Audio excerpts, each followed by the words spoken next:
If you only had $1,000 and you want to change how the car looks, feels and drives, the easiest way to do that straight off the bat is new wheels and tyres. Today I'm going to talk about how choosing wheels and tyres can change everything about your driving experience, what size wheel and tyre you should go for, width, we're going to explain what the numbers and dimensions mean on a wheel, and what I personally chose to replace these stock wheels.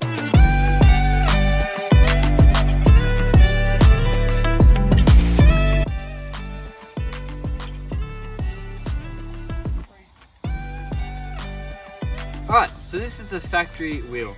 Yours will probably look something like this. This is a 15-inch wheel. It's pretty thick sidewall for a small inched wheel.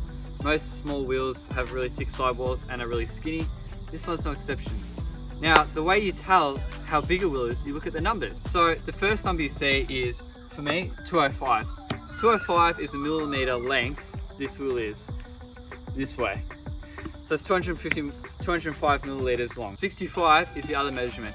That is not dependent on the wheel at all. All it is a percentage on how big the sidewall is relative to the width of the wheel. This is 65% of the width of the wheel is a sidewall. So that is 65% of this. Simple. So it doesn't matter if a 65 is on a 255, 205 or a 165. It's the same, 65%, but it's not going to be the same sidewall. Next, it says 15. That's inches. Yes, I know it goes from millimeters to inches. It makes no sense. 15 inches, this one. That means the wheel inside this tire is 15 inches. That's how you know if you want to replace your wheels, how big they are. 15 inches, that's the tire on. Next is another number. This one is 94. That's basically your weight. So each tire has a certain amount of weight that can be put on it. Obviously that's times by 4 because there's 4 tires. The higher the better. That's pretty high. Somewhere around this tire is the exact kilos this car can take. But 94 is pretty good, and usually you're never going to surpass the wheel's weight. Next is the letter V. Now you might think, how does letters involve themselves? Basically that's your roll speed rating. A being the slowest, Z being extremely quick. Basically V means it's fairly quick. You know, you can go pretty quick on this tire, probably like 300 k's an hour. Another stat you don't really need to worry about, but it's good to know anyway. You don't want to be doing up a Mazda Miata on really skinny shit tires, doing 300 k's an hour after you've turboed it and the tyre destroys itself at that speed. Now, on the other side of the tyre is traction, temperature and tread wear, the big 3 T's. First is tread wear, which says a number next to it, tread wear 400. The higher the number, the longer lasting a tyre is. But the thing is, tread wear is done in a way that the manufacturers do it. So whatever brand tyre you have, say Michelin, says treadwear 400. That doesn't mean a Goodyear treadwear 400 will last the same amount of time, because the manufacturers do their own testing and it's more for sales than actual use. You see a lot of race cars with a treadwear of 0 because they're not too fussed about the treadwear at all and they're just extremely sticky. It's a pretty good indication of how much grip you're going to get out of a tyre, but it's not too accurate anymore. Next is traction. This will have a number next to it, A being the best, Z being really bad, but it only goes up to D anyway. I've never seen anything worse than that. Most will say A, even the cheapest tyres you can find are A. All it is they send a car down with tyres on it, and then on a wet surface they lock up the brakes and see what happens with all these cool computers and whatever. They're all about A. You don't have to worry about that. Most tyres are really... Only exception is if you get semi-slicks or slicks, then you might see a C or a D, which if you want semi-slicks on a daily, it might be worth looking at their traction rating. Last one is temperature. Now, the way temperature works on a tyre is basically, A is the longer a tyre can go at a higher speed without gaining temperature. Usually an A wheel can go plus 320 kilometers an hour, stable, can do 320 k's an hour constantly without gaining much heat. B is usually 250 and C is like 220. That doesn't mean a C tyre is bad, it just means if you're constantly at 220 k's an hour, you might start feeling some heat and building heat up, which is really bad for tyre wear, tyre grip and everything. But chances are if you're getting a Chinese cheapie that's a C, you're not doing too fast. This is a really cheap tyre and has a temperature of A, traction of A and tread wear of 400. And it's one of the cheapest tyres you can get. Tyres are usually pretty damn good these days.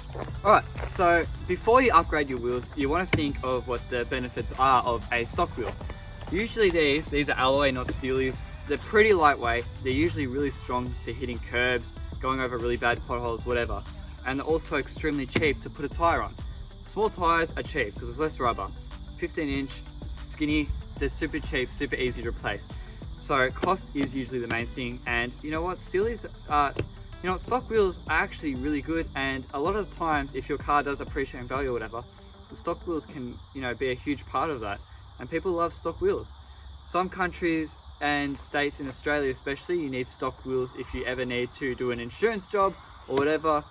You need the car to be stock. It's just another thing. If you ever need a roadworthy, stock wheels are a must. If I ever want to get this a roadworthy, which means it's good for the road, you can only go 2 inches bigger than the stock wheel. If you want to go 20 inch and just kind of do your own thing, you're going to need the stock wheel to get on the road. So it's always a good idea, even if you upgrade, to keep the stock wheel around.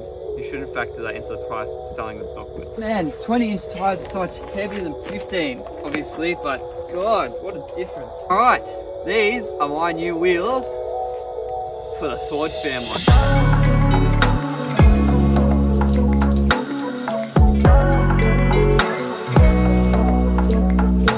Now, they're not Simmons. I know they look like it, they're not.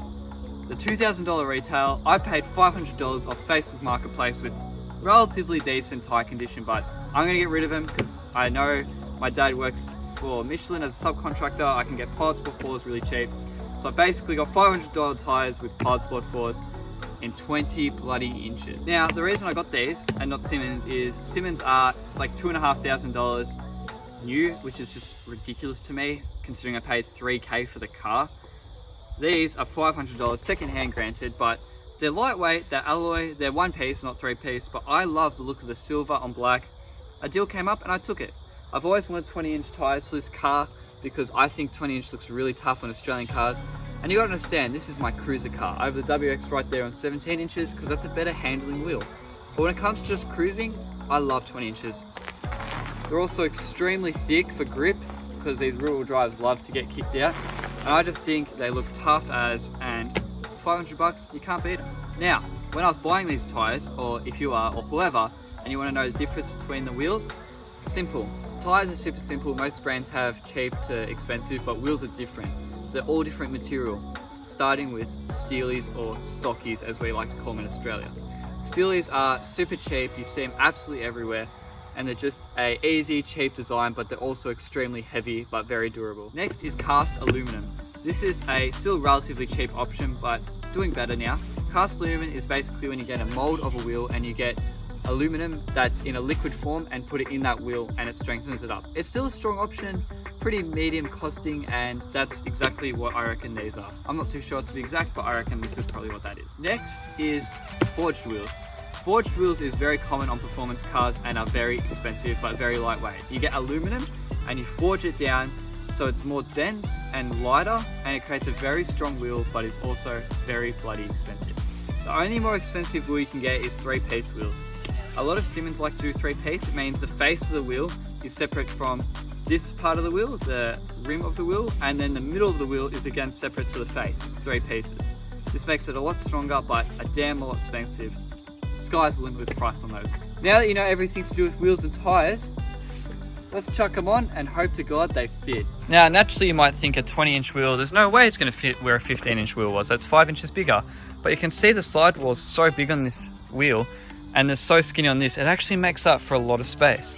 As you see, sidewall is added on both sides, and I think it should be okay. Only one way to find out, I thought I'd chuck it on the front and see what's up. So I lowered the jack a bit, not all the way so the suspension's down, but we're running into the top of the suspension, which is totally fine. Just because the offset of this wheel is a lot different to that one. So all you do is you put a spacer in, it sticks the wheel out a bit more, it makes it fit with the guard better, and just helps with clearance. So I'm gonna try and put this on the back now and see what happens. I'm gonna lower it just to see how it looks.